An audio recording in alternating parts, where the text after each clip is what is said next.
ask me. Ask Iliza anything. It's time to ask. Ask me all your questions. Leave them in the Instagram comment section. Leave them on your Twitter or leave them on your Facebook. We'll see them. We'll read them. Then we'll give you answers. You know it. I've got it. I've got the answer. The answer. You ask me. I'll tell you anything.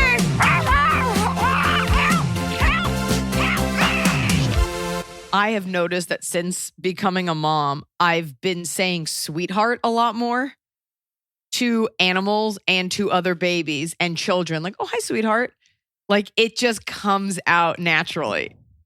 Like, there's like a softness. What? Do you say that to your baby? I did it just now. The dog wanted in. I was like, hi, sweetheart. And it's like, I asked if you said that to your baby. oh, sorry. My child. I think so. But it's more like the default for other things that aren't. Like, my baby has a lot of nicknames. Right. One that we enjoy in particular is she had a little outfit that had lemons on it. So we started calling her Lemon Lou, and we had a whole song. And then Noah looked up how to say Lemon Lou in French, and it's Lou Citron. And then Lou Citron became Lucitron, like an alien overlord. Like, I am Lucitron. Anyway, but like other babies were here, and I'm like, hi, sweetheart. Like, it's an easy way to be like, I acknowledge you're small. We don't have to comment if I find you cute or not. Hi, sweetheart. And a doggy. I like the phrasing of other babies were here. Other like babies. they stopped by, they swung by for a hang. Some babies came by. Some babies were just here. It happens. Cousins come by. Hi, sweetheart. Because anything can be a sweetheart. Because cute, you can be ugly. Not that they were ugly, but like you can be ugly and be cute. But just being from Texas, I'm primed to be like, well, hey there, sugar cube. I almost said sugarfoot, which is diabetes. Baby diabetes. Sugarfoot.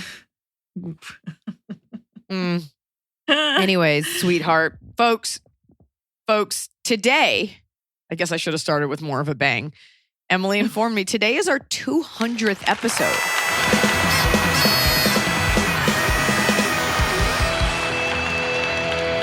Which I kind of feel like we should have more episodes because we've been doing this show. I mean, we were doing this when we could go to a studio, and now. Well, so that's, I mean, let's say we do 52 episodes a year. I think you took 1 week off ever, I think, in the history of doing this show. So that's, let's say, 50 episodes a year. So that's 4 years.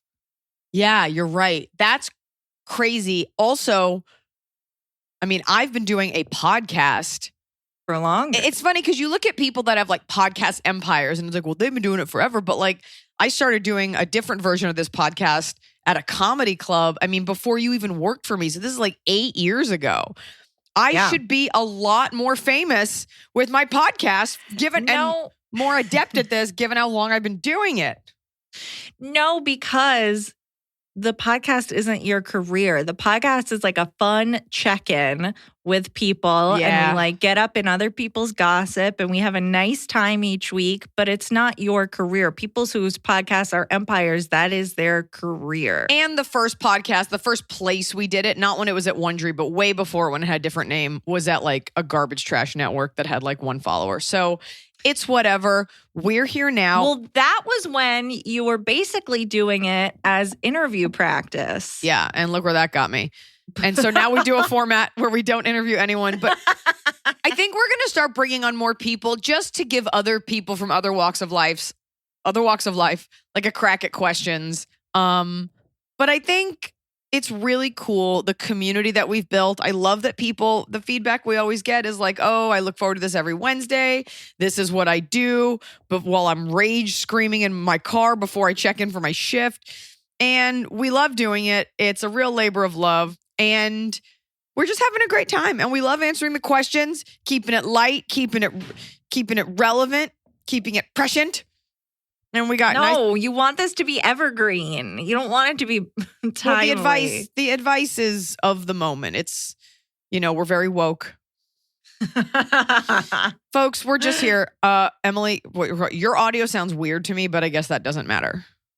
Just sounds like a little underwater. But I mean, it doesn't matter because you have your own audio, correct? Yeah, I mean, I separately record my audio. Just doesn't sound as good for the setup you have. It doesn't sound very good. Did I ever tell you about the time that we recorded an entire episode? And this was during the pandemic and I was working from home and I recorded my side. I didn't record my side, or I recorded incorrectly, or something wasn't turned on. And so as to not have to re-record, I played your side into my headphones and re-recorded my entire hour of the podcast. And then Scott stitched them together. And you'll never know what episode that was. I won't. And I was about to be like, wow, that's a really boring story. But it's actually incredibly, it speaks to your dedication as an employee. I mean, you didn't come to me like, how do I fix it? You were like, I got this. I'll just do it. No, I was like, I'll just I re-recorded myself asking the questions. I re-recorded. I could hear myself very faintly. I re-recorded myself. That's actually incredibly sad. But I thank you for doing it. That's really, we could have redone it. I feel like I remember it was like a good episode. I was like, I'm not going to make Iliza redo that. No. That is, yeah. You can't. Sometimes you can recreate spontaneity. It's called stand-up comedy. But folks, I know you've got questions. And I know it's funny. We answered the AIA in the middle, like with such passion. Like in my mind, they're hearing it. So they're not. But I like the idea of getting outsider questions where there's no stakes involved, victimless crime, because we don't know the victim. And we got your answers. We got shows coming up. I'll see you guys in like a week or two in New Jersey. And we're pumped. Got new material already going into the edit today to finish the hour. This boat is leaving the station. The boat with the same guy. Yes, I have the same editor. One great guy edits all your specials. I feel like that's Jerry. Cool. Yeah, you gotta get. And I gotta tell you too. People go for the vanity play of like who directs their special, who edits it. I'm like, get you a seasoned vet. And just get someone that will get your coverage. Here's the secret. No one's directing. Like, no one's going to stop me in the middle of a joke I've been polishing for a year to be like, let's hear it with more feeling. So we got our own little industry over here at Iliza.com. And we're pumping them out. Pumping out comedy. Folks, let's get to those questions with a new segment we call This Is Not a New Segment. Kick it. I was so scared for a minute. I was like, you didn't get my email? Hi, AIA crew. I'll jump right in. I'm a 30-year-old female, married to my husband for 6 years with 2 adorable dogs, and our marriage is amazing. Yes, there's ups and downs. We are always on the same page on issues, and he's literally all I could imagine. I'm an only child of divorced parents and never envisioned myself having kids. I went to grad school after undergrad and could dodge the kid question from family with, no, not now. I'm still in school. My husband was always cool about the topic and understood where I was at. Now that I'm out of school and have a great job, I've started thinking about having kids more and getting more open to the idea and even envisioning a little kiddo of my own. My husband is not... Even envisioning? So you were open to all of it. You're like, and even having my own child. Like... I guess thinking about not just like in the abstract, but like thinking of a kid being at your house, touching your things. So, okay, well.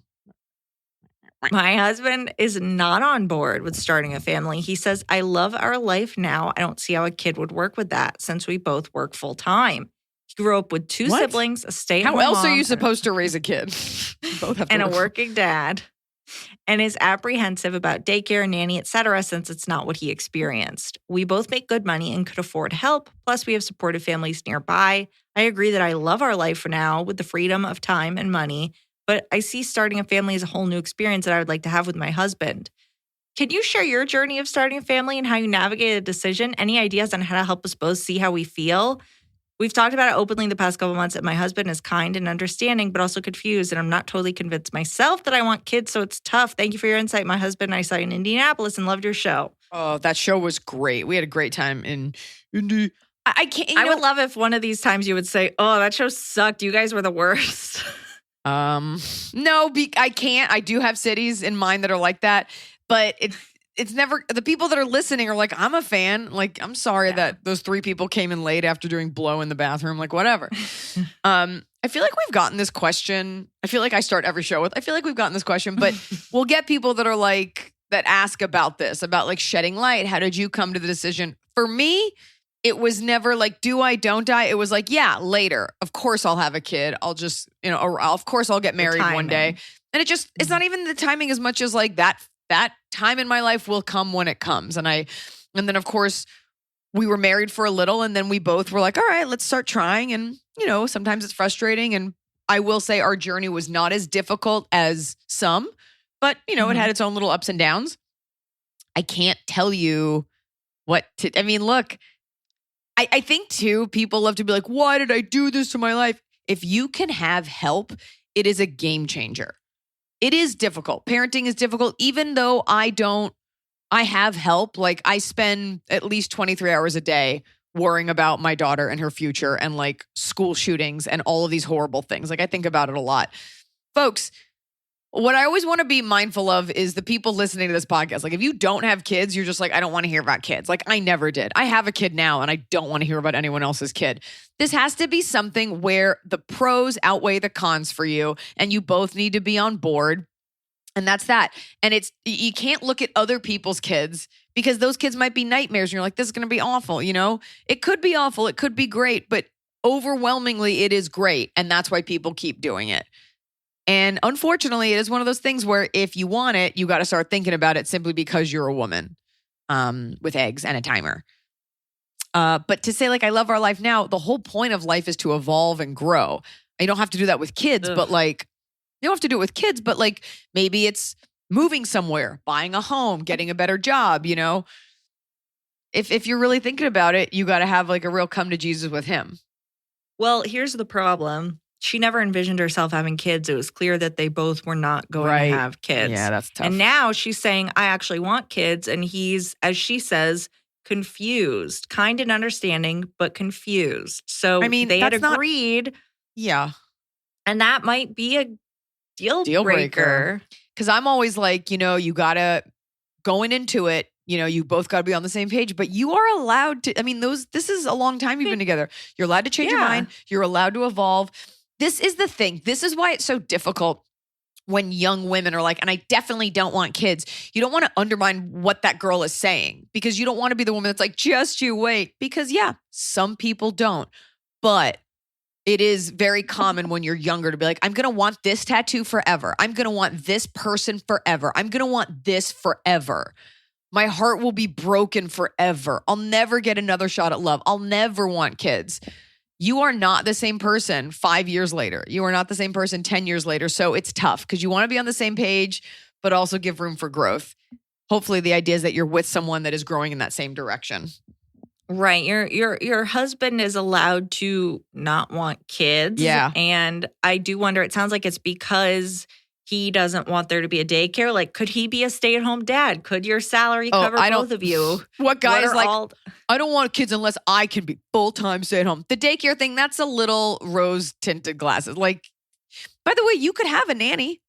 And daycare doesn't come until way later. He's apprehensive about... But that's silly. That's silly because right. So it's like, does he not want kids because of these kind of like weird reasons? Here's what you do. Are those what he's saying because he doesn't want kids and he's scrambling for some sort of excuse? Yeah, that's a weird reason. It'd be one thing if you're like, I have a genetic defect, I don't want to pass it on to my kid, but like, I don't want him to go to daycare. Like, okay, then don't pick something else. And if you can afford a nanny, great. Or maybe a nanny watches 2 kids.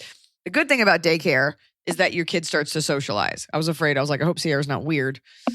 But, she's 7 months old. So you don't have to deal with that till way later. You're probably going to want your kid to go to daycare by then. Here's what you do. Go to a dog farm, pick up dogs, have him hold a dog. We have 2 dogs. Go to another dog farm, pick up small dog. Just pick up small dog. And when he's like, oh my God, this dog's angel baby, go, now imagine this with less hair, voiding its bowels. Do you want a baby? All right, can I say one thing yesterday? I put Sierra in a bathing suit yesterday and it snapped at the crotch and she had no diaper on. And I guess I didn't snap it well enough. So like all the tension was on one snap and I was holding her and her crotch just burst open and her vagina was just out. And it's just the idea of like a vagina just busting through. I was so worried because at first when you said snap, I thought you meant like when you pull a rubber band and you snapped the bathing suit on her crotch. No, and I was her crotch is fine. No. Just funny, like the idea of like, it can't control me. And it's just this fresh pink thing. Anyway, God, did you get it? Did you get her buttoned back up? after I took a picture and sent it to my mom. Yeah, it's okay. Look, I can only tell you I'm having the best time, and it is so fun to think about kid things. And I understand that people are exhausted by it, and especially if you don't have the money for it. But if you're thinking about having kids, try to get your husband on board. I hate to say this might not be the guy for you. I bet he is on board because his reasoning seems flimsy. What about or again, he just doesn't want kids and he's coming up with anything because he doesn't know how to justify it. So yeah, you need to have a conversation with him and figure out, does he not want kids? Do you want kids? I'll tell you what. You want a way for us to tell you if you want kids or not? We can't. You have to decide. Yeah. If roles were reversed, he'd be like, you as the woman with the tiny brain need to give me concrete, logical examples as to why. And as a girl, we're just like, oh, he doesn't feel like it. So drill it down and be like, I need to know why. Treat him like a man. Do that like very black and white guy logic. Be like, why? A plus B equals C. And in expressing that, he'll be like, I guess I'm just scared that some gross dude's going to have sex with my baby girl. And you'll be like, well, we had sex, so don't worry about it. Kick it.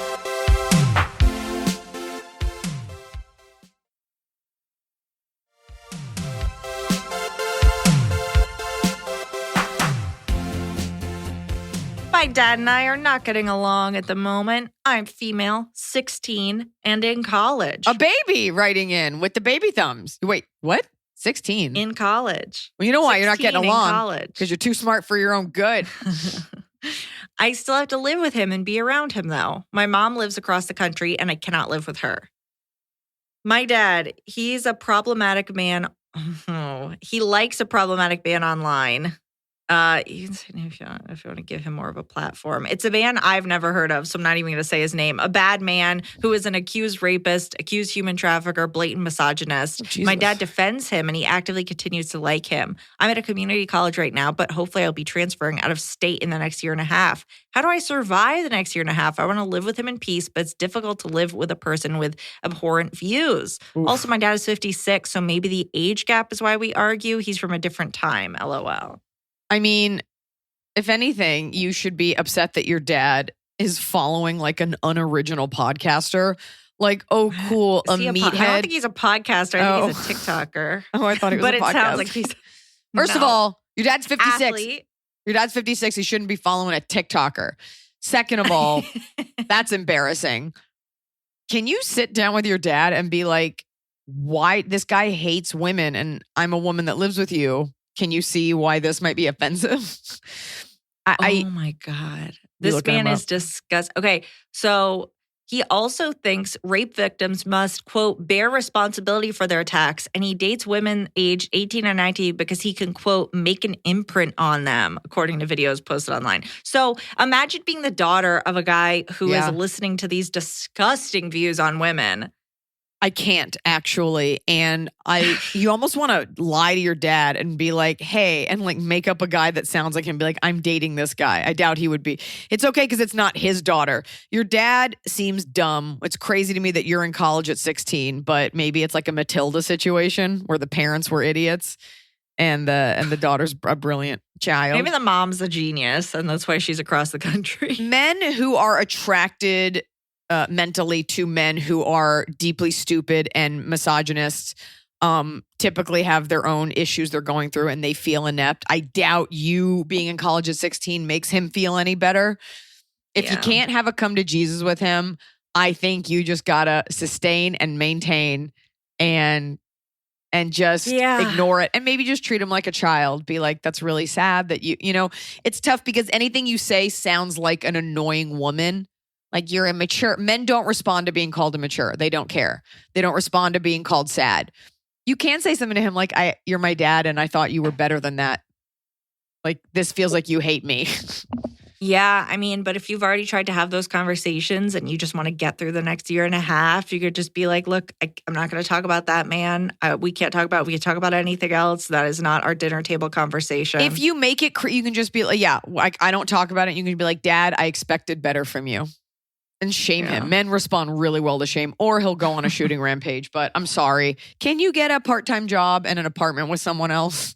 I mean, the fact that this person is doing college at 16, it sounds like when she turns 18, she can go to an out-of-state school and like start, like she just has to get through. I feel like, can you and your dad sit down and watch like a cute, like I feel like your dad is lost.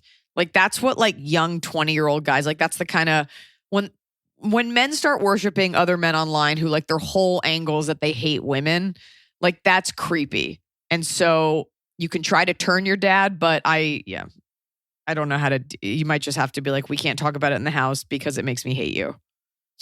Yeah. Or just be like, hey dad, I'm dating a rapist. Are you cool with that? Like, he only dates 15-year-olds. Is that cool? Tell your dad your boyfriend's 23. I don't know. I can't tell if this is like it sounds like it's not a dangerous situation, but I don't know. I understand wanting to be careful, and maybe you can kind of dig into it more with him when you are living somewhere else rather than relying on him for shelter and food. No, sometimes you got to get into these conversations. I'm not saying your dad's dangerous. I'm saying these types of people are, but your dad could just be not the brightest. We were in Texas and we stopped in a small town to get coffee, and there was an older man in the coffee shop, and it was almost like a tortoise in his shell. Like you could tell like this was his home. This is where he gets coffee, and they all had their own mugs, and you could tell it's where him and a bunch of good old boys would meet up and like have coded discussions about race. And I was wearing my Apologize to the Dixie Chicks shirt. It doesn't say Dixie because you can't say Dixie. So it just says Apologize to the Chicks, which kind of people like, what the fuck does that mean? But it was an Apologize to the Chick shirt. And he asked me what it meant. Now, I think a lot of people go through life with bumper stickers and resin pins and these like hard messages, but are very unwilling to have the conversations. But I wore that shirt in Texas deliberately because I think the way the Dixie Chicks was treated was abhorrent. And he said, what does that mean? And we started talking. And he's an older man, you know, run-of-the-mill, borderline racist, conservative, whatever, but a really nice man and super civil. And I explained to him, you know, when the Dixie Chicks went to England and they said something about George Bush, how they were like threatened. And he was like, well, you know, you can't go abroad and do that. You know, you got to stand by your country or something like that. And I said, yeah, I hear that. I kind of draw the line at like people threatening to like murder and rape a woman for her opinion. And you saw him like sit back because it's 11 a.m. and I'm saying the word rape. And my point is, I was willing to go there because I was unashamed. And I was willing to be like, you know, this isn't just about some like homegrown country singer who said something about the president and hurt your feelings. And I'm like, she said something and people's threats were way out of bounds. And when I said rape, I saw him back up and he went, yeah, well, you know, that's not okay. So I was willing to take that conversation there. And sometimes people don't realize the effects of the things that they like, and they don't realize how horrible these things can be. So for your dad, it might just be, this guy says a couple funny things, you know, these girls sounded annoying. But if you want to go there and you want to get some of those gritty facts and you want to cite some really gritty human, I mean, you're 16, you shouldn't have to fucking do this, but sometimes going to the mat on something shakes someone out of, I guess, their haze. Because this guy's like, well, she said something made Texas look bad. I'm like, yep. And people wanted to murder her and rape her for an opinion. Is that okay? Right. It's really interesting. The people who are so worried about free speech are so like, only certain free speech. Like, I want to be able to say something horrible, but everyone else should not offend our country. Yeah. So, you know, maybe cite a couple of quotes. Maybe it's, you know, if you want to get into some rape statistics or something, or ask him, be like, Dad, if somebody dated me at 18 and like raped me, like, would you be okay with that? Ask him. Get down and dirty. Hearing the word rape 100 times on this podcast feels right for our 200th episode. I was just thinking, like every episode is every question is either weddings or like somebody's married to like a rapist abuser. I don't think we say rape that much, but I will say this is not a very fun 200th. And as I was giving that answer, I was like, maybe we'll just celebrate the 500th. Anyways, you got two options. You can either meet your dad, go toe to toe and see who comes out, or sustain, maintain, deflect, and get the fuck out of there. No one will judge you for the latter, by the way. It's nice to change hearts and minds, but you doing what you need to do to get through the next 2 underage Make years it your of your thesis. life. No, like for sure. Nobody's going to look at your dad and be like, why didn't you stop this? So it's really up to your comfort level. Just know we're always here. We're always here. The podcast episodes are always here. And there's plenty of people out there who are on your side. Yeah. Get into college. And you know what? You know what you should read? Actually, little girl writing this, or boy, unclear, or they, them. It's 16. That's not little. Yes, little baby with little baby hands. Read Educated, because it deals with a girl who is smart beyond her years and had deeply ignorant parents. And like she ended up going to Harvard and she wrote this great book. Read Educated. That is your situation. Read it. Then watch Matilda. Then watch Matilda, for sure. Way to get it in there. Kick it. Find your Miss Honey. Oh, we all why wanted didn't to live. Miss Honey come rescue me? Just because you want to have a lesbian relationship with a hot teacher. With Miss Honey. Right. When then she rolls, remember at the end, she rolls up the carpet and they do cartwheels around the house. And I was like, nobody's rolling up the carpets at my house. Remember at the end when the state didn't intervene and was like, you can't just give your kid to another kid because you're a bunch of grifters? All right, next question.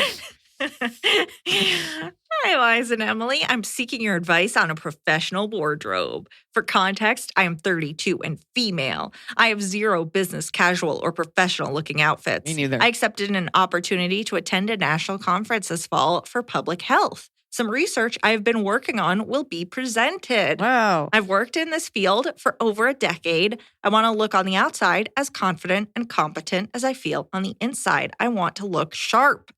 What are your observations about professional attire? What looks good, or better yet, what looks bad? Thank you so much. P.S.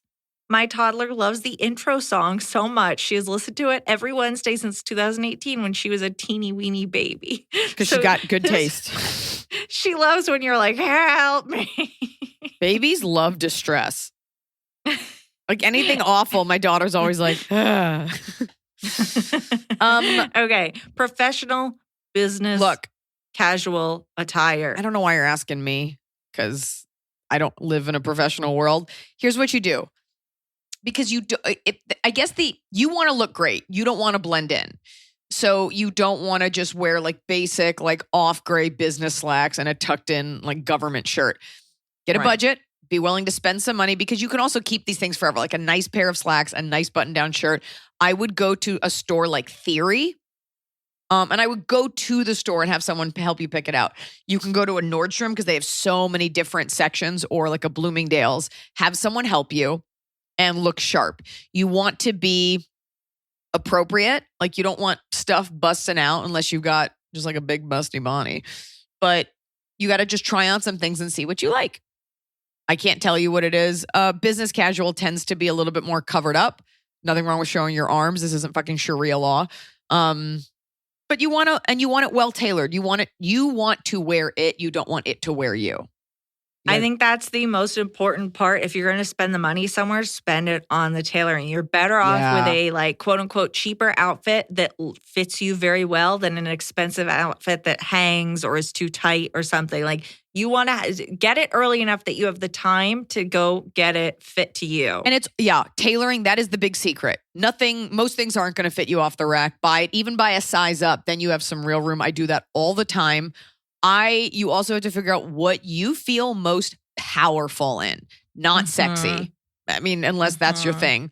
I love a high-waisted pant. I love it. I would love it if it was a dress that makes me feel powerful, and sometimes it is. I love feeling tall and I love feeling lean. So for me, it's a high-waisted, very Katharine Hepburn look. I hate wearing blazers. You got to go. I would just try on some things. Just take an hour, and then you'll see.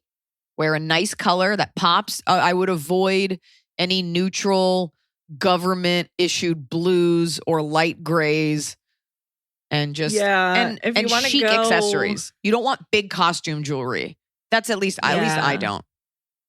Right. I mean, and if you want to go, you could do like black suit with pop a color shirt, like, but I think people don't know, like celebrities, like you, Iliza, you have incredible high-waisted pants in several of your specials. Those are tailored to you. Exactly. Like you didn't just buy those off the rack and by the way, them on. Tailoring is so inexpensive. So just go to your dry cleaner. Is. Also, this is like my hack, jewelry polish. whatever you're wearing, gold, diamond, silver, polish it so it shines. Nobody wants to look at your like crusty wedding band. Nobody wants to look at dull gold hoops. It will elevate it at echelons. Yeah. Shine your jewelry. Nice manicure. Nice clean manicure. Oh, nice nails. You can always look simple and refined and clean and preppy. I will take that any day over a loud color that could go wrong. You want to look smart and sharp. You want to look refined. You want to look bred well, as my mom would say. You do. You want to look like you went to a nice school and you had a nice horse.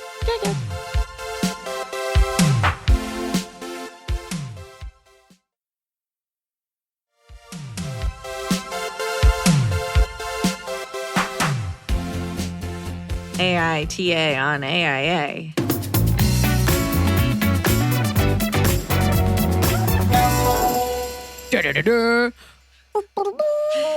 AITA for posting birthday pictures the day of my best friend's engagement. This was submitted by a fan who said it would be a perfect fit, and I agree. So we always take, this is for the 200th episode, especially perfect.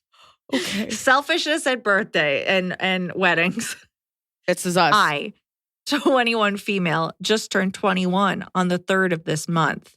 And my best friend, 23 female, got proposed to the same day. I am absolutely overjoyed for her as she has deserved this for such a long time and finally has her dream man. I do want to just flag this person. She's deserved this for such a long time. This person's 23 that just got engaged. Finally, she won't die alone. At 23, her life can end. Yes, she made it. As you know, turning 21 is a big deal, or at least it is for a lot of people I know, including my BSF. I assume that's my best friend. Can I just say one thing? Yeah. I turned 21 on a ship. I was on semester at sea. Mm-hmm. My 21st birthday was spent drunk, crying, eating like Indian brand Cheetos off the floor because I couldn't find the Colombian guy that I thought was hot because I wanted to have sex with him. So I just ate chips and cried. Don't worry, we did have sex eventually, just not that night. What? Why weren't awful. the Cheetos American? Because we were at sea. We were like crossing the ocean. Like you just had snacks from, I think we had just gone to India or something. Just like random chips that were like really spicy. And I was just eating them in my room, drunk crying.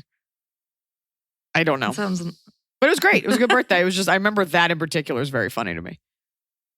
Like, where is now, he? was this at midnight when you turned 20, like right after midnight when you turned 21 or the next night? I don't know. We would have like happy hour on the ship, but you were only allowed to buy 2 cups of wine at once. And of course, people smuggled alcohol on. And of course, you're just like housing this rosé, this warm rosé in the middle of the ocean. Anyway, it's really an unrelatable experience, but every girl's had that thing where you're like, have a guy that you want to sleep with or that you think is cute. Anyways, all's well that ends well.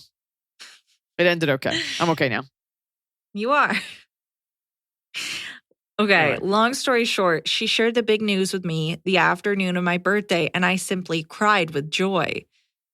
They took professional pictures and everything, and were going to upload them to her Instagram. Well, I took professional pictures for my birthday too, and wanted to post them as well. We talked about the news over the phone, and I brought up how I couldn't wait to see the photos and mentioned I got pictures of my special day too and couldn't wait to post them. Her tone of voice completely changed, and she asked me not to post the pictures. I asked her why, as it's my 21st birthday, and she said this should be her day, and I shouldn't be intentionally trying to take the attention off her engagement. I was really confused, but told her I was going to post them anyway because it's still my birthday and it's a big deal to me. I told her it would be selfish if I asked her not to post her pictures, but she said her engagement was more important because I have other birthdays to celebrate and I shouldn't be selfish and just let her have her moment. I hung up the phone and posted my pictures, and she blew up my text messages about how much of a horrible best friend I was to do that to her on such a big day for her. I feel awful days later and wonder if I should have just not posted them at all. So, AITA? Here's why you should not be getting married that young. Girls are out of their fucking mind and selfish, and your priorities are so out of whack. It isn't as if you posted your birthday pictures on her feed. She still has control of her feed. You shouldn't have even asked. And the fact she didn't ask. She just said like, oh, you're posting your engagement photos? Oh, I see. Sorry. I'm posting my professionally taken birthday photos. I have some problems with both of these women. I do too, because it's weird that you took those professional photos. It's weird that you felt the need. God, you're both wrong. It's tough. It's tough because, okay, the friend who got engaged, clearly today, the birthday is not the day she got engaged because she got professional photos taken. Yes. So she was engaged days ago, weeks ago. So good call. It's weird that she has to post them this day. Clearly, the photos just got like emailed to her by the just got 'em. photographer. She could have moved her post if she was worried. That's crazy of her. If she has a problem, she could have moved her post. So NTA, not the asshole in that regard, but you got a professional photo shoot done to celebrate your 21st birthday. That's a level of thinking that's like a little nutso to me. I don't think she did. I'm wondering if there's other stuff going on. Something's weird. Are you dying? I don't think you did. No. I think, hold on. I think she's lying. I'll take my own take. So YTL, you're YAL, you are lying. The girl who got engaged for sure got professional pictures, which is like its own thing that I would never do. That's just one.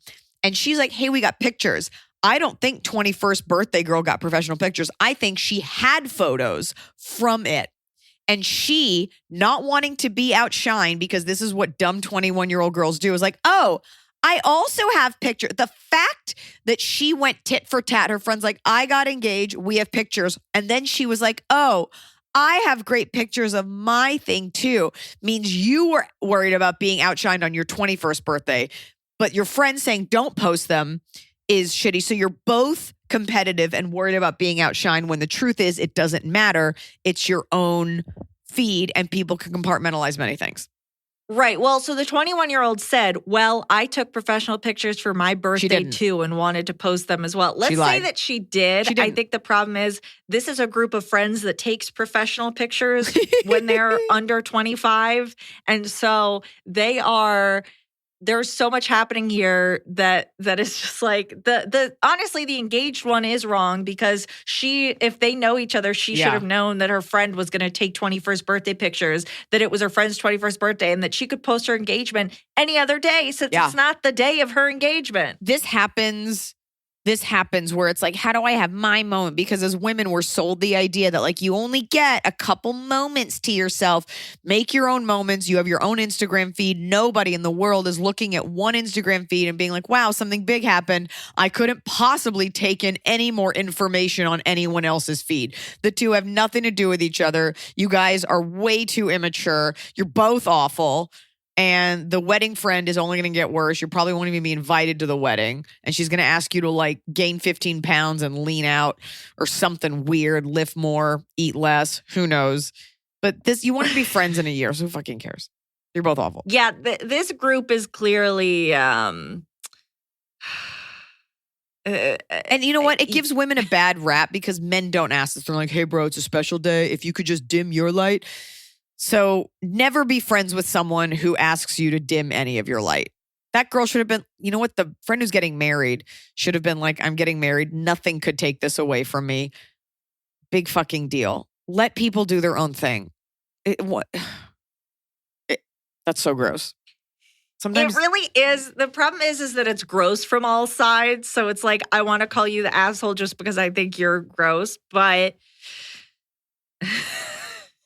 No, the engaged one is worse. The engaged one is worse than the 20. I just think people are lying. All right, let's that's our answer, is that you're both assholes. You know what? I have a friend. I guess I'm not proud of this either, but I remember in my early 20s, I had a friend that I'd been friends with for a very long time. Yeah. And like I look back at it and sometimes I'm like, am I the asshole? I remember she got engaged. And I remember I was really happy for her. And I was like, oh my God, that's so great. And then at some point, whatever his name was, Steve, I was like, hey, if Steve has any like nice Jewish friends, not that I had to date a Jewish guy, but I think I asked that because I knew they were both Jewish. And I was like, whatever. I was like, that's all I said. I texted, if he has any nice Jewish friends, let me know. And she wrote something back like, don't know what to tell you, try online dating. Like I remember her response. I know that made it into Forever 31. Because I don't remember exactly what she said, but I remember the response could have just been like, oh, let me ask, or let me think, just the simplest Right. fuck you. And instead it was like, now it could have been like, ooh, I don't know what to tell you. Maybe like it felt so, and particularly at that age where you're sold this narrative that like you need to find love soon, as evident from a lot of our questions. It was so like, I got mine, good luck not rotting, that I was so hurt by it that I opted not to go to her wedding and I booked a gig instead. And she was like, you're not coming? And I was just like, yeah, maybe I should have gone anyway. Like maybe I misinterpreted it. But at that age, I don't think your brain is formed enough to like fully understand like your own power. Your journey has nothing to do with theirs. And people are so busy telling girls like, well, she exists, therefore you can't. And you're just trying to figure it out. So I don't know if I was the asshole. I'm pretty sure I wasn't. But I do think about that friend from time to time. Did you ever see them basically after that? No, that was it. All right. Well, I will say I just looked to check where you can watch Forever 31. It's on Apple TV. Oh, cool. Yeah, check out my old TV show that I wrote, Forever 31. I love that show. I think it was too. so good. Corinne was such a great director. Like that was was she the showrunner on? She was the showrunner on that. And did she direct? I don't know, but she was great. That was a great show. Yeah, for another false start in the career, but a great show, Forever 31. Yeah. Check it out on Apple TV. Someone's making making money off that. I remember so distinctly the actress delivering that line, like, I don't know what to tell you, babe. Like, I remember like being behind the camera and watching it. Wow, it must have really affected me because I'm still talking about it at 39. Anyways, we only hired hot dudes and it's a fun show. Yeah. Maybe if enough people watch it, they'll be like, hey, there's something there. We should give her the show back now that she's now a decade later. If enough people watch it, we could see if you get a check that's like for 49 cents or something. You guys, do you want me to get 49 cents or not? Do you want me to get a check for $30 from a network or not? Come on, podcast, go to work. I don't think I get residuals from that. I'm sure I signed it all away. Probably not. Okay. Probably. Hey, crew. I'm coming to you with a roommate question. I, 27 female, have been living with my roommate, 27 male, for 2.5 years. Oh, you love each other. During COVID, he started dating a girl who I became good friends with, as I'm immunocompromised and my bubble was extremely limited. We even started hanging out, just the two of us. My roommate and his girlfriend broke up amicably after 7 months, and both told me that they wanted me and her to stay friends. I decided to give her a bit of space post-breakup. That he's like, but I need you to stay friends with her. I need you to. I think it's weird that this person was like, oh, you want to stay friends? I'm going to give you space. But months later, I ran into her and we decided to catch up over drinks, as my roommate had previously said he was okay with us hanging out. I find out she hasn't been able to make many friends after moving into the city to be closer to my roommate right before they broke up. So I invite her to hang out with my friends the following week. A few days later, my roommate finds out that we met up twice and is furious that I, 1, didn't tell him we were hanging out, and 2, have started to incorporate her into my social circle, saying he's changed his mind and he doesn't like me hanging out with her. Well, too bad. Is this a reasonable request for him to make? Is it weird for me to stay friends with my roommate's ex? I know that my roommate introduced us, but is it really his business who I hang out with? The ex got along with my friends really well and wants to hang out again, but doesn't want to cause conflict between my roommate and I, and I'm not sure what to do. Anyway, I bought tickets to your Baltimore show before COVID and held on to them for over 2 years, but unfortunately wasn't able to make it to the show. Hoping to see you in Pennsylvania in a few months. Thanks for making me laugh while I walk my dog every week. Yeah, well, we canceled that show, so see you in New Jersey. Folks, if you look at the amount of shows that I have personally canceled versus the amount that other people cancel, I think I've canceled like 2. So we won't be doing Reading, but I will be in New Jersey. And okay. Sorry, missed you in Hanover, Maryland. I feel like he's got to get over it. You said it was amicable. He can't. This was months ago. Yeah, he's got to get over it. They broke up. Nobody cares. Clearly, he broke up with her since she moved there to be with him. And your roommates. Wait. Is there the version where she's like, how do I worm my way back in? I would say maybe for the first bit when you hang out with her, like don't have her to your home. Yeah. Don't spring her on your roommate. I think I think it's fair. reasonable for him to say like, hey, I'd rather she not be here when I'm here. Yeah. You know, but for him to say, I don't want you incorporating her into your social circle when she has no friends is so controlling and crazy. Something's going on and you need to get to, I don't even know if you need to get to the bottom of it. It's just maybe don't, that's fair. Like she doesn't need to come to your house. Is he in your friend group? Can you just go, especially if it's like a bunch of girls, like can you guys Sounds like no. So just don't talk about it anymore. And he like, that's weird. He's like, it said it was cool. It's like, but then you didn't ask. Look, we're all adults here. And I don't think you're going to be that close with her. They broke up Also, 7 months ago. Or even if you are, no, they dated for 7 months and then she reached out to this girl or she ran into this girl a few months after the breakup. Did you run into her or did that girl strategically place herself because she knew where you were going to be? I don't think so. I mean, and I feel like you'll be able to find that out pretty fast if she's always like, can I come over? Can I come over? But it sounds like she just wants friends. Yeah, it sounds like she wants friends. If she moved there for him, that was really dumb of her, but okay. She wants friends. Let her have some friends. This doesn't impede this man's ability to like go out and date people. Be like, I just won't bring her to the house. And that girl seems to get it too. You were nice in when you're immunocompromised during the height of COVID, you let him have his girlfriend over to the house. Why and so are you became friends with her? Find another roommate or move in well, with that girl. I mean, also, whatever. Yeah. But he put her into your orbit and he can't take her back out. No. And he said it was fine. And unless you talk to him and he's like, look, here's the insane thing she did. Like, it just sounds like a normal breakup. So he has to get over it. You don't get to control everything. Move the fuck on. Date someone else that you can become friends with. Find out if he has a reason. If his reason is like, look, she sent me a lock of her hair. Yeah. But otherwise. Or just live your life and he'll get over it. Just, you know what? No, he doesn't get to control everything. The world isn't, unless there's something we're missing, fucking get over it. Tough titty. Okay? You don't get to control the outcome of everything. So fucking go live your life. All right, you piece of shit. This is like what so people personal. tune in for 200 episodes for, is to be called a piece of shit. No, not him. Not the person. The guy. Not the writer of the question, who secretly is the dude masquerading as the friend. There's a whole lot of arbitrage, espionage, French collage. Dear Iliza and Emily. Okay. How do we tell our families we don't plan on coming home for the holidays? I, 30 female, and my Have them husband, 30 male, listen to are this moving at the episode. end of October from the West Coast to the East Coast. We found a city we love with affordable housing and a Where? lot of career opportunities. Where is it? Name names. Pittsburgh? Is it Pittsburgh? No, don't tell us that everyone will move there. Yeah. You know, a lot of career opportunities in our industries, which will set us up for a better future. Our families are both really into holidays and are inflexible with changes to tradition. Ew. Any changes to plans creates conflict. The holidays have become something I dread. Yeah. I work in an industry where 40% of our income comes from work in November and December. She's like, So I'm I a only female Santa Claus impersonator who also has sex with her clients. Both my husband and I do it. So the holiday is important. I only get the day of Thanksgiving and Christmas off and work tons of overtime. This means I have to cram all the holiday prep work into a few Sundays I have off. I've explained this to both sets of families, and their response is to tell us how busy they are during the holidays. Our families are so into the holidays that when we announced our moving day back in April, one of the first questions they asked was if we are coming home for the holidays. Aww. We told them maybe because we hadn't made up our minds. We are planning on buying a house in our new city and starting a family. Even if we could get the time off to travel, we wouldn't want to go because we want to save as much money as we can for our baby fund. It's unlikely for our families to travel to us for the holidays since our siblings both have given birth in the last year, and we would never expect anyone with babies to travel to us. I should note that neither family was excited for our move, and my family tried to convince us to stay.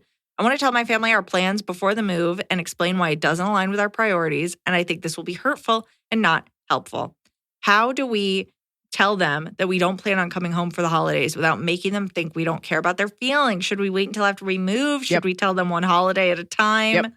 Can't they listen to this podcast? Please, will they listen to this podcast? First of all, you going home even if you could afford it, I would never recommend travel during holiday season. It's bad enough as it is right now, and it's 1,000 degrees, so I don't know why anyone's going anywhere. You'll definitely lose your luggage and your life and your lunch. So focus on you. Focus on the move. And when you get there, a couple weeks out, so it's not like a total shock, be like, we don't think we're going to be able to do it, and we regret it. They will get over it. And you might say, you know what, a little support from you guys would be nice. This is scary. This is a big move. This is us planning our future. We'd love to zoom in. No one wants to do that. Like Christmas morning. We're so sad. I'm interested to know what you do, but like a lot of people don't do Thanksgiving and then they just do Christmas. Is that a version? Yeah, but Okay. What? The problem is this woman is only off that one day. So she would have to take travel time off during the time of year where she makes 40% of her income. I don't think it's worth it. I think they need to be like, look, here's what we'll do, after we've saved for a year. We will celebrate we will fly to you during the non-busy season and celebrate like Easter or something. You don't even have to do all, like, it is so black and white and simple. You do the move and then you just call or send an email. I would just call and be like, hey, we're bummed, but financially this is the most responsible thing, which is what parents always want.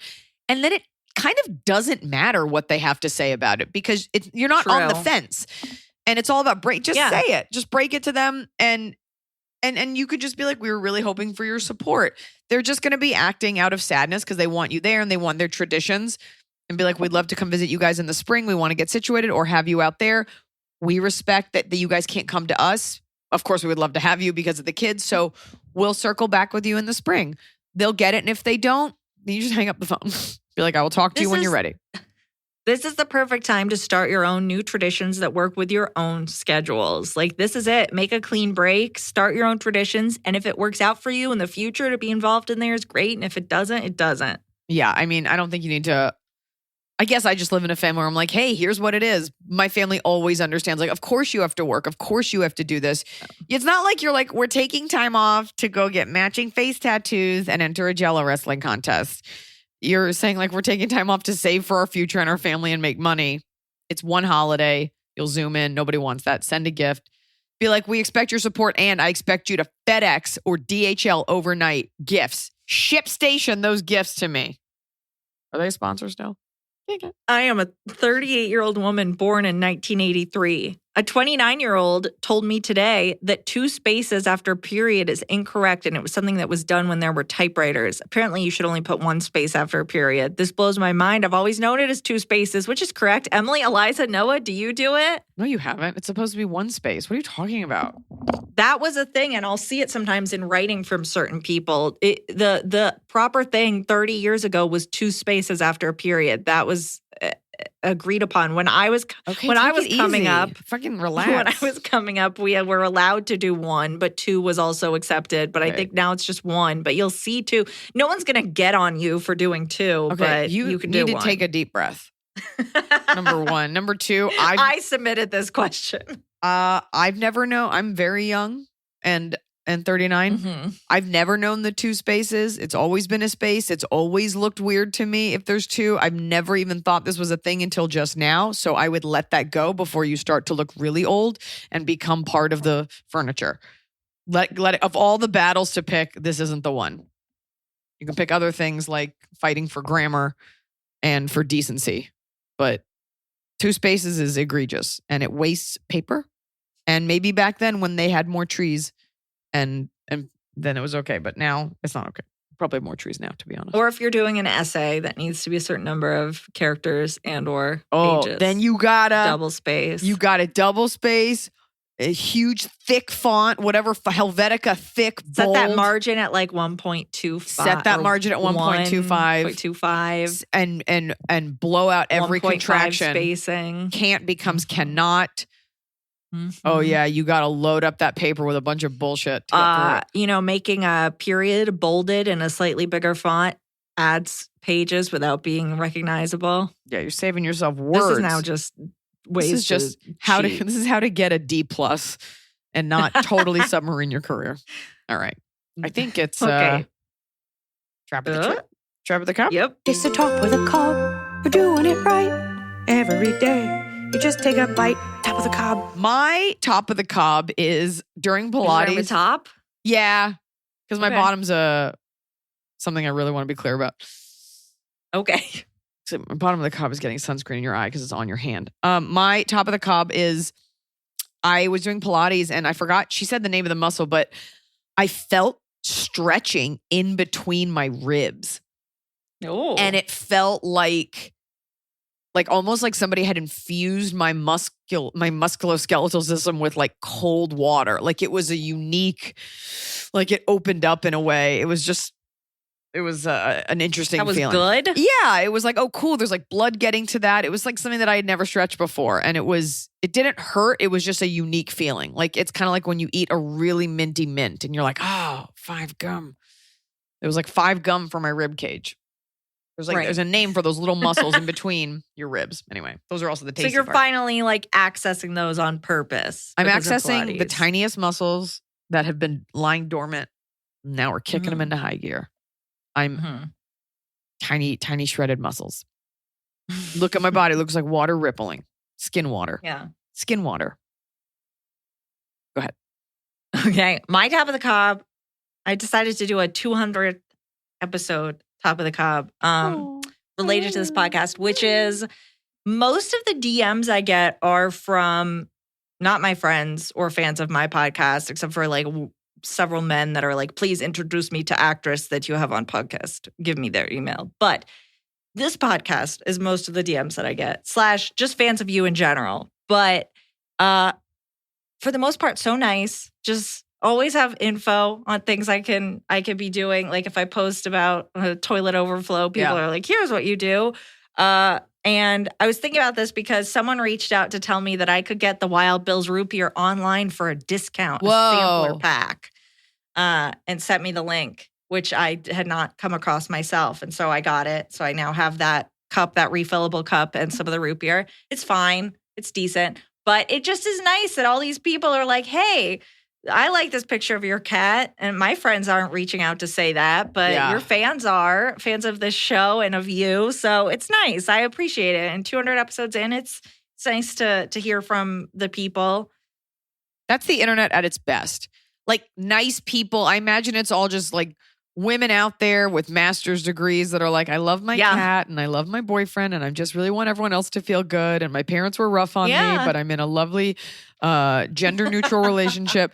And you know what? I think that's the best. Where you're like, I got a problem. Can you help? Like people are at their finest when they're helping total strangers and absolute beasts on their wedding days. So I think that that's really great. Now I feel sad that my top of the cob wasn't that.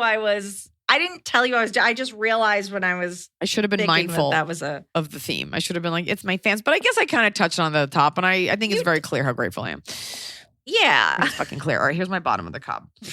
I'm not a big like celebrity gossip person. You rarely hear me talk about like the Kardashians or whatever. And even with the fact that I've never watched an episode of the show, I don't subscribe to their bullshit. I don't buy their things. Information about them seeps in, right?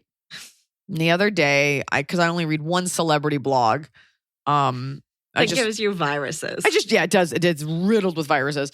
I've been doing it for about a decade. You check in because it's also like pop culture, social pulse, and then you get an idea. So that way I'm not like, I'm a mom. I don't know who Jennifer Hudson is. Anyway, they posted something about Kim Kardashian, all the weight that she lost and this like laser she loves or some sort of belly treatment. And I was looking at it for some stupid reason. Maybe I was on the toilet and I started to get angry. And it was the first time I'd really had that reaction. And I was just like, I think I'm not going to go into names and that family in general, but they're on the precipice of like oversaturation. It's too much. People are done with this. I can appreciate saying, hey, curvier bodies, like here's how you dress for them.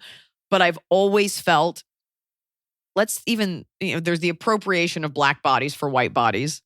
A black woman having a larger butt, like they have larger thighs to support it. I'm someone that has like thighs and a little bit of a butt. These like ant legs with these like black widow bodies, these like it is ridiculous looking. It's silly looking. And I don't look at them and think, I don't look at her and think like that looks great. I look at it and I think that looks clownish. And you're obviously going through something and you're like, here's this new laser. When does it fucking end? When does the lying end? And I was kind of grossed out. Like I'm all about working out and taking care of yourself. But now you're like telling people that have no money to buy your cheap plastic and you're like, and this laser, this tummy tuck, it's disgusting. It's a fucking enough. This is what you live for? For some reason, seeing that video, it's just like you are so damaged. And I am pro them for a couple of things, but that you're so mentally damaged and so broken and your priorities are so fucking out of whack. And people only take bits from it. So you've got girls walking around watching you buying your stuff, and there doesn't seem to be any farting out. When you have a platform like that, farting out a like, oh, pray for this. Hey, you guys, we should all be cool. It's not enough. And people that are fans of celebrities like this, you need to vote with your dollar. I get that I'm talking about it here, but like, I don't buy any of that shit. I don't buy into it. Read more books, talk to smarter people. Know that your body is okay the way that it is. Nobody has standards like this. No man that is good is looking, and this is all for men, by the way. Do not tell me, I'm sorry, like I know girls are going to get upset about this. No woman wants a snatched waist if not for the male gaze having to do with those proportions and it being tied inextricably to your desirability fertility-wise, okay?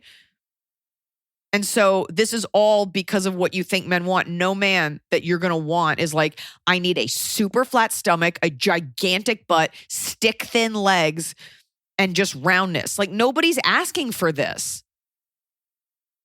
And so, what are you conforming to? For what? It's right. enough. I mean, and they're setting the standards that then people are conforming to. And there's a lot of rumors swirling right now about potential harmful drugs that are being taken by celebrities like that to lose weight as for quickly what? as they do. Also, I'm sorry. Let's just look at this, okay?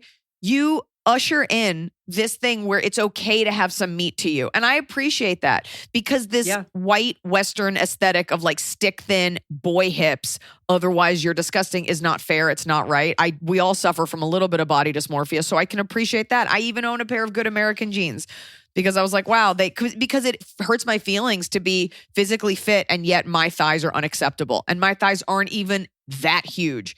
So I can appreciate that. And then you start dating a white guy and you're like, now I need to lose weight. So you were never proud of your body. You were never okay with it.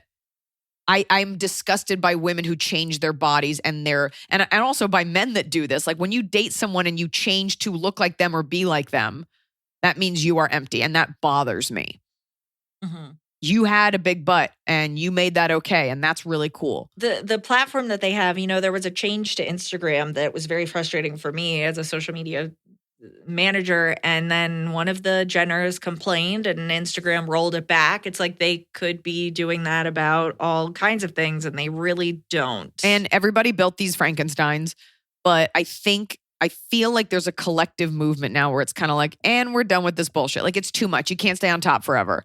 So I was just grossed out. I'm sure she's really nice. There are some good things, some bad things, fucking whatever.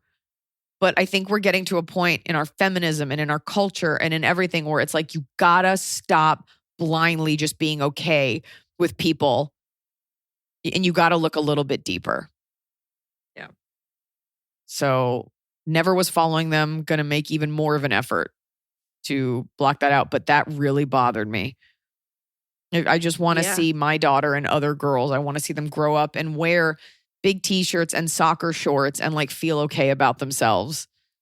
And it's not even about like sexy or not, but like my end all be all is not like hoping some dude is getting a boner somewhere. I actually find it offensive when people say that you're a MILF. Like, so this guy there's like, you're a MILF. Think about what that means. You're a mother I'd like to fuck. Me, Dan, with the 2-inch acorn penis. You're good enough for me.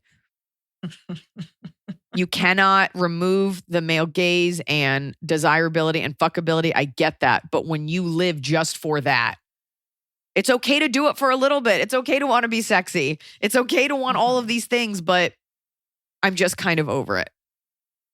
For the first time in my life, I'm just like, no, it's how does this make me feel? I don't care if a guy's looking. And I get it. I don't know. I'm just a little bit grossed out by the blow up dullness of it all. I think I started to get grossed out when she lost a ton of weight dating the last guy she dated. I'm like, why? I thought we were proud of our bodies. Oh, you weren't? Anyways, we just got to think a little bit more and think about what makes you feel good. What makes me feel good is wearing the same workout clothes all week. And they're all really old. And a lot of them were free. Okay. My bottom of the Oh, I'm sorry. There's also you. Go ahead. Is that my mailman didn't come today. It was a different mailman. And my Are we mailman allowed to assign gender? I'm just kidding. It's mail. It's mail. My M-A-I-L. mailman he always rings my doorbell, and then I always trot to the door and open it as he's getting back in his car. And he always says, "Hey," and I'm like, "Hey, thank you." And he's like, "Of course." And today my mail was left on my step, and my little camera alerted me like, "Hey, someone's at your door." So I'm waiting for him to ring it. Yeah. And he does it, and I open it, and I was like, "That's not my mailman. He just left it and ran." So I love every day my doorbell rings, and I go and I say hi to this man, to this middle-aged man. But he wasn't there today. I hope he took a day off. In my mind, you're like in a prom dress with like makeup on, and you like run to the door. You're like, Waiting. "Phil, is it you?" "No Phil today, just Thomas." All right, folks. Well, 200 episodes and counting. We're loving doing the show. We love talking to you. Love seeing you at the shows. Please pre-order my new book, All Things Aside. Get tickets to see me in New Jersey. We got some shows in Northampton, Massachusetts coming up. We got some Rhode Island. Got a couple things in September. Iliza.com/tour. And remember, my dog has a biscuit nose.